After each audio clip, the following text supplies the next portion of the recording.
People of the internet, it is Adam Lee here and Aaron. A couple things we have to get out of the way before review.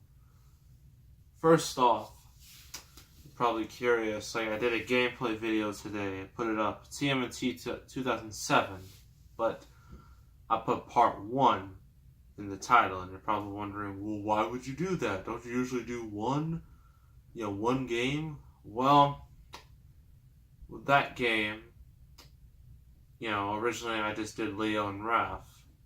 But then I thought, I'm missing out on Donnie and Mikey. That wouldn't be fair. So I filmed a separate video.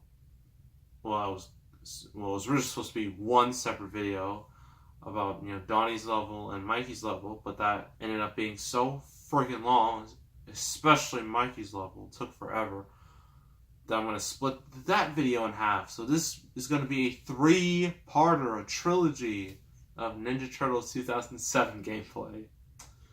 And also with that, there's a separate gameplay video I did, in the meantime. I'm not going to tell you what it is, but I think you might like it.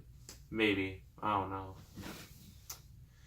I've heard the YouTube audience can be very unpredictable at times, and I've seen that.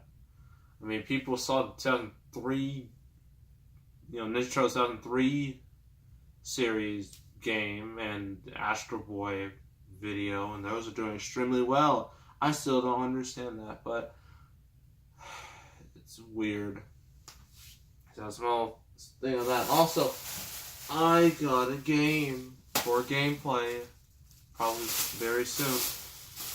I went to this new place. It's not Game Galaxy or McKay's, as you usually know. If you watch my channel, you know those are the places I usually hit up. But this new place, Super Game Video Games. That's just how to put game twice. But, they're not too far away from my house. I mean, it's a good 20 minutes away. It's nothing too bad. And when I went there, the place is admittedly pretty small, but they have some good stuff in there. It's not empty. So I went in and saw a game. I was scrolling through the games, basically okay, what game would make the best gameplay video? And besides, I need a new game. So I looked, and I found one. I was like, this game is actually going to be pretty important. Well, its sequel is going to be very important because it's getting a remaster. And you already know which game I'm talking about. Resident Evil. I got the OG. Well, the remastered OG Resident Evil. Back when it was, a horror game. Before it went an action movie, Michael Bay mode, and then it went back to horror again. So, yeah. I know Resident Evil 2, the remaster, the remake, will be coming out next year in January. I might get it, maybe. If I could find the original, for the GameCube, I'd be ecstatic. I'd be like, yes. So, yeah. This should be fun, to play. And listen to that really bad voice acting. Speaking of bad acting, that's what we're talking about. It's review time. It's Star Wars. Everyone's favorite franchise. That's clearly not self-imploding right now. Yes, Star Wars has been in a rough spot for quite a while. So after The Last Jedi destroyed the fandom, Lucasfilm treating their fans like garbage, and Solo bombing harder than Justice League, Star Wars' future is looking pretty bleak. And I don't think Episode 9 is going to make us... I think Episode 9 might not even make $1 billion. If Lucasfilm doesn't improve themselves, Episode 9 is not going to make $1 billion. If that happens, well, no more Star Wars. But, Episode 9 is not until another year. We have to see, how that goes, how that works out. Yeah. So our last Star Wars review, we did Episode 1, The Phantom Menace, a movie that was real cringeworthy, to say the least. So I thought it would only be appropriate we do the next one. Episode 2, Attack of the Clones. So yeah, it only makes sense. Now with the Phantom Menace, it left a lot of fans real disappointed because they were expecting so much after 16 years of waiting, and all they got was just a lackluster film. So the hype for Episode 2 was nowhere near Episode 1, and as a result, Episode 2 made far less than Episode 1. Now some people will be like, oh, The Last Jedi, it made much less than, Force Awakens. But you have to understand that in each of the trilogies, the second chapter has always made less than the first. Happened with the original, happened with the prequels, and it's happening now. So it's not exactly for anyone who thinks, oh, that's a bad thing, it's not exactly a new thing. But with Episode 3, and we'll review that eventually, but Episode 3 ended up making more than Episode 2. So will the same thing happen with Episode 9? Who knows? Probably not, considering where Star Wars is going. So, yeah, this takes place about 10 years after Phantom Menace, so it's quite the time jump. And if you want to read this paragraph that's placed up near the bottom of the DVD, I don't know why they did that. Probably because of all these ridiculous special features. If you want to try to read that, go right ahead. If you don't care, then let's go. So the Star Wars saga continues on DVD with Episode 2, Attack of the Clones. Anakin Skywalker has grown into an accomplished Jedi apprentice, and he faces his most difficult challenge yet as he must choose between his Jedi duty and forbidden love. Relive the adventure the way it was meant to be seen in spectacular digital clarity, including the climactic Clone War battle and Jedi Master Yoda in the Ultimate Lightsaber Duel. Experience this 2-disc set that features over 6 hours of bonus materials. No, thank you. And see how Episode 2 unlocks the secrets of the entire Star Wars saga. So, 10 years after Phantom Menace, Liam Neeson's been dead, right? Obi-Wan, has grown his hair out. And Anakin is now his apprentice, right? It's pretty simple. I also got Padme. She's like a senator. And, she, in the movie, she decides to, basically let go of all her power and give it to someone else. And who is this someone else, you're asking? Who is this someone else? Well, you're going to hate it. And I hate it even more. Jar Jar Binks. Yes, Padme gave her power, her senator duties to Jar Jar Binks, the moron in the first movie that has become just the basis, just the example of what not to do in a Star Wars movie, other than, SJW droids. But, yeah, that's just mind-boggling. It makes no sense. It's completely illogical. Why she would give someone like Jar Jar this much power, I have no clue. It's like she wants to destroy the galaxy. But the funny thing is, I remember saw, Fanboy Flicks. Please go check them out. They're in, the channels you should check out, little channels I use, I'd like you guys to watch because they're pretty good, at least in my opinion. Yeah, he made videos off of, the Star Wars prequels, and with Episode 2, he made he kind of had a theory of what happened, with Jar Jar, and it's the most amazing theory of all time, because if you go with the story, so Jar Jar, so Padme gives Jar Jar this power, but Jar Jar gives the power to Palpatine, who then uses it, for evil, wipes out the Jedi, and then Anakin goes bad, and then everyone just dies. Oh yeah, and Leia's planet got destroyed too. So yeah, Jar Jar is the reason why the original trilogy existed. So good job, George Lucas. Hope proud of yourself for writing that line. Can't believe that. Isn't that crazy? The plot is just this movie's so long. It's like 2.5 hours, but it feels like 5 hours. I don't know how that's possible, but this movie did it. Oh, it's so long and boring and slow and stupid that it's unbearable. It's unwatchable in a lot of ways.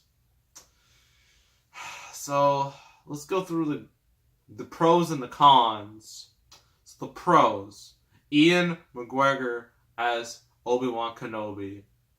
I mean, like, compared to episode 1, he really acts like Obi-Wan Kenobi now, and I know he acts more like him in Revenge of the Sith. And Disney, if you want to save Star Wars, fast track that Obi-Wan Kenobi movie. Fast track it, in a few years. Fast track it, film it, make it, and then people will be on your side again. I mean, Disney, look, Disney, I know you're making a lot of money from Incredibles 2, and that movie was actually good. But you gotta understand, Disney, I know, like, Star Wars isn't your only franchise, but Star Wars is one of the biggest franchises, and you can't just let it die like this. You gotta go up to Lucasfilm and tell them that what you're doing is wrong, it's stupid, and you are gonna kill the series if you don't do something. So, yeah, Disney, it's your call. Yeah, yeah, Ian McGregor is great. Natalie Portman, actually, she's not a pro, she's a con. My bad. Some of the battles in space were cool-ish. Some of the fight scenes were pretty okay. And, like, at the end with, like, all the Jedi just slicing up a bunch of droids was actually pretty cool. Because you don't really see that in any of the Star Wars movies, so that was decent. And the music is always good. I mean, it's John Williams. When has he ever made a bad score? I mean, honestly. And also, this isn't a pro or a con, but it's just something I like to point out with Samuel L. Jackson. He has a purple lightsaber. It's never explained why he has a purple lightsaber. I mean, in the Star Wars universe, there's usually 3 types of lightsabers. You have red, which represents the dark side. Blue, which, represents, the light, the Jedi, and all of that good stuff. Green also represents that. Purple is just on its own. I think I heard Samuel L. Jackson just wanted a purple lightsaber just because it's like, I want a purple lightsaber, okay? I don't care if it makes no sense. I want a purple lightsaber. And he got his wish. So, yeah. Cons. Oh my gosh, there's so much to talk about. 1, the runtime. That's too long. It has too many dead spots. It just drags and drags and drags, and you just want to turn off the movie. That's con number 1. Number 2, the story is just not interesting. This definitely feels like a middle chapter. And it's clear George Lucas didn't have all of his heart into it. He put all of his heart into Revenge of the Sith. That much is clear. This feels like just a filler chapter, more than anything. And Star Wars should not be filler. But now it is. Thanks to Kathleen Kennedy and Rian Johnson and all those stupid people at Lucasfilm. What else? Oh yeah, I forgot another pro. Jar Jar Binks. He's not in the movie much. Automatic thumbs up for me. But let's continue with the cons. Cons. Hayden freaking Christensen as Anakin Skywalker. Now, a lot of people criticize Jake Lloyd as Anakin Skywalker because he was just a little brat. He was just like and it's kind of hard to criticize him because he's just a kid. But Hayden Christensen, no, he gets 0. I'm not gonna play nice because he is awful. He is so bad as Anakin. He clearly shouldn't have gotten the role of this. Because he is portraying the character. Well, at least it is Darth Vader, but this is his backstory. But it's still Darth Vader, and you're basically destroying his legacy. With this performance, and it's just bad. This is bad. His delivery is just stiff. It's not convincing. He has the worst dialogue. I will get to that momentarily. He's just bad. Natalie Portman, while she is a bit better, and I mean a bit, like this much better than in this than compared to Phantom Menace. She's still not good at all, and it's clear she can deliver a good performance. She has the Oscar to prove it, but man, George Lucas gave her such bad delivery and lines. It's clear George Lucas shouldn't have done this trilogy all by himself. He clearly needed help. The writing, terrible. Especially with the dialogue scenes with Hayden, Anakin and Padme. Oh my gosh, they are some of the... If you thought Twilight's dialogue was bad, this takes the cake. It is so awful, and some of you are like, no, you're being too harsh. It can't be that bad. Well, let me tell you a couple lines from this movie. See, what do you think about it? Of course, we have the infamous sand line, where Anakin complains about sand because it's all rough and irritating, and it gets everyone.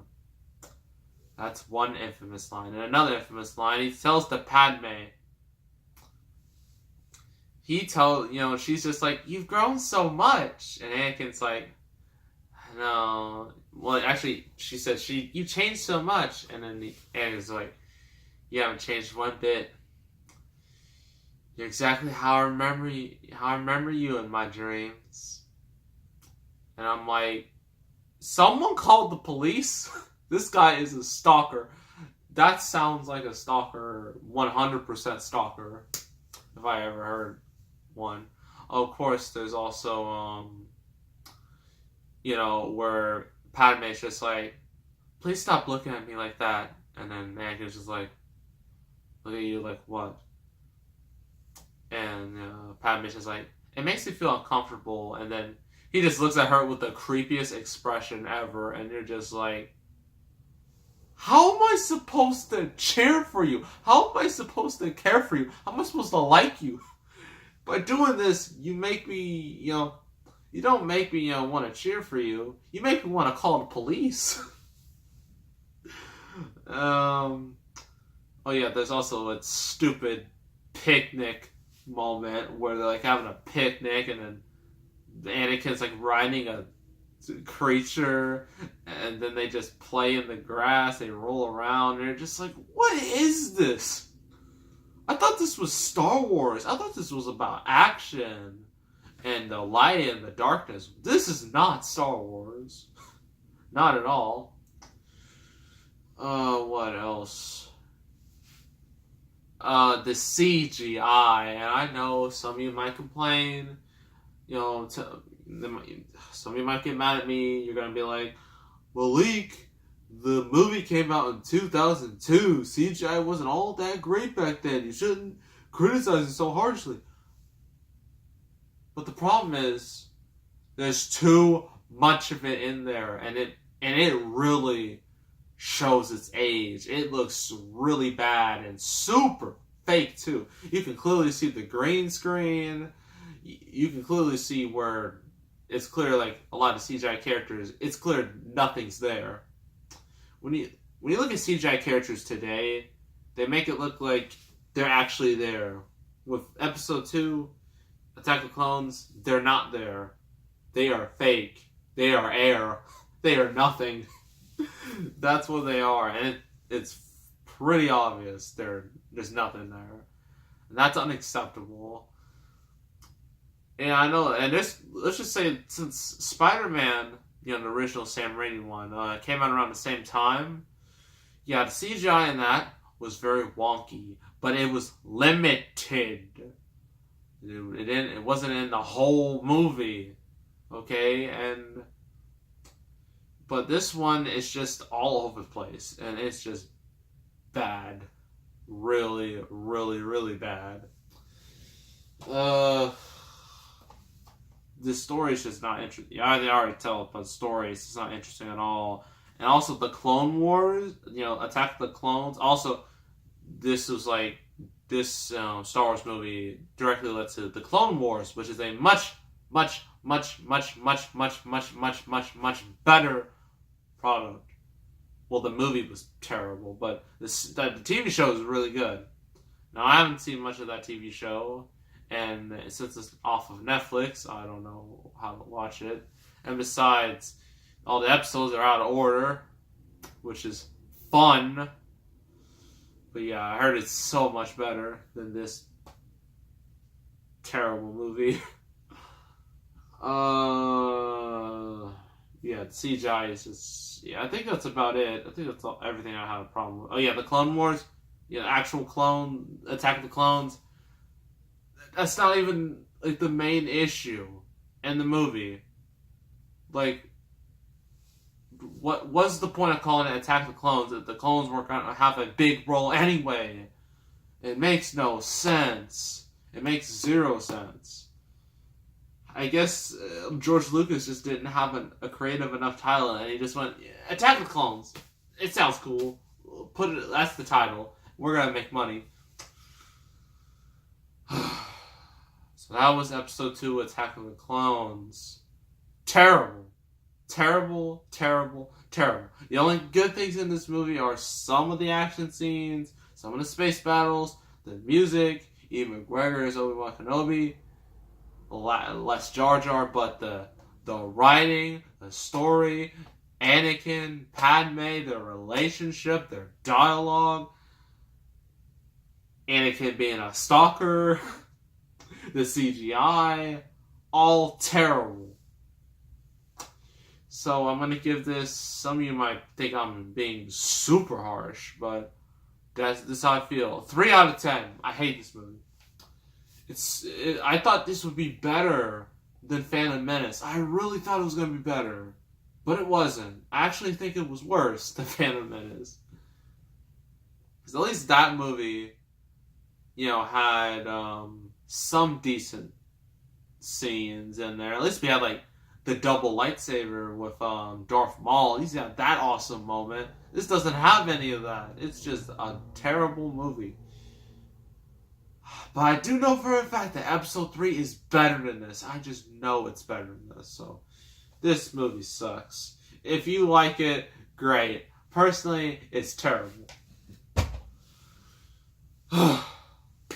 Next review is a sequel to a movie that I really, really liked. I really liked the original of this movie. I really loved it. Then I was really excited for the sequel, but then I heard the sequel was no good, and I kind of stayed away from it. But now I realize there was no choice. I'm just going to have to review it anyway. And the movie I'm talking about is Kingsman: The Golden Circle.